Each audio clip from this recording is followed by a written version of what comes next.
नमस्कार दोस्तों, मैं शिवानी आपका स्वागत करती हूँ आपके इस YouTube चैनल पर। दोस्तों, आज हम आपके लिए एक ऐसी ऐतिहासिक जानकारी लेकर आए हैं जो हमारे देश में हाल ही में बहुत प्रचलित थी।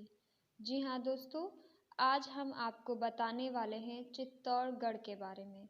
चित्तौड़गढ़ का इतिहास बहुत ही रोमांचक है। यह हमारे देश के महान वीरों की जन्मभूमि है और इस भूमि पर कई वीरों ने जन्म लिया और कई वीरांगनाओं ने अपनी आन बान और शान के लिए इसमें अपने प्राण को न्यौछावर किया था। दोस्तों, चित्तौड़गढ़ भारत के एक राज्य राजस्थान का एक शहर है और यह शहर 180 मीटर पहाड़ी पर बने महल के लिए प्रसिद्ध है जो 691 एकड़ में फैला हुआ है। यह कितना पुराना है इसका अंदाज़ा लगाना मुश्किल है, पर ऐसा कहा जाता है कि यहाँ पर महाभारत काल में महाबली भीम अमर होने के रहस्य के बारे में जानने के लिए इस जगह पर आए थे। इस किले से जुड़ी बहुत सी ऐतिहासिक घटनाएं हैं। आज यह स्मारक पर्यटकों के आकर्षण का केंद्र बना हुआ है, जैसा कि आप देख सकते हैं। ऐसा माना जाता है कि चित्तौड़गढ़ का निर्माण 7वीं शताब्दी में मौर्य वंश के शासकों ने करवाया था और इसका नाम भी मौर्य शासक चित्रांगदा मौर्य के बाद ही रखा गया था। चित्तौड़गढ़ 1568 तक मेवाड़ की राजधानी के रूप में देखा गया था और उसके बाद उदयपुर को मेवाड़ की राजधानी बना दिया गया। ऐसा माना जाता है कि इसकी स्थापना सिसोदिया वंश के संस्थापक बप्पा रावल ने की थी।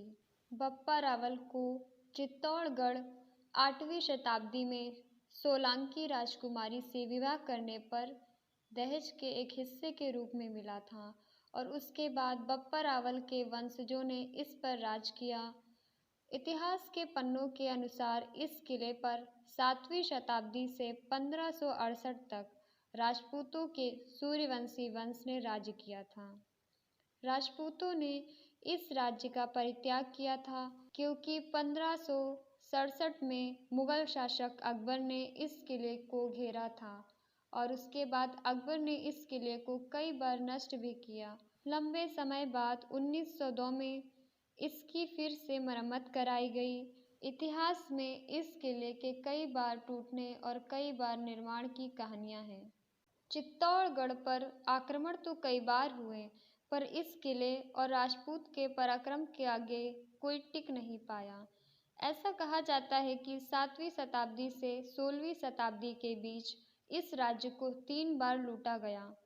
सबसे पहले 1303 में अलाउद्दीन खिलजी और राणा रतन सिंह को धोखे से हराकर चित्तौड़गढ़ को अपने कब्जे में लिया था। उसके बाद 1534 में गुजरात के राजा बहादुर शाह ने इस किले को घेर महाराजा विक्रमजीत को पराजित किया था। फिर उसके बाद 1567 में मुगलों के बादशाह अकबर ने महाराणा प्रताप पर 3 बार आक्रमण करने के बाद इस किले पर अपना शासन कायम किया था। यदि इस घेराबंदी के समय को छोड़ दिया जाए तो बाकी के पूरे समय इस किले पर राजपूतों का शासन रहा। लेकिन इन तीनों लड़ाइयों में राजपूतों ने हर तरीके से अपने राज्य को बचाने की कोशिश की थी और इस किले की रक्षा के लिए उन्होंने तीनों बार अपने कई राजपूत सैनिकों को खोया। इस युद्ध में हारने के बाद राजपूती सैनिकों की लगभग 16,000 से भी अधिक महिलाओं ने और उनके बच्चों ने जौहर कर अपने प्राणों का बलिदान दिया था। दोस्तों, ये वही जौहर है जिसे हम सभी जानते हैं, रानी पद्मावती का जौहर।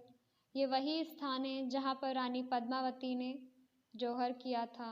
दोस्तों, आप जब भी राजस्थान आइए तो चित्तौड़गढ़ का किला ज़रूर देखिएगा। बहुत ही शानदार और बहुत ही खूबसूरत किला है ये। दोस्तों, अगर आपको हमारी ये जानकारी अच्छी लगी हो तो प्लीज़ हमारे चैनल को सब्सक्राइब करिएगा। Thank you. जय हिंद, जय भारत।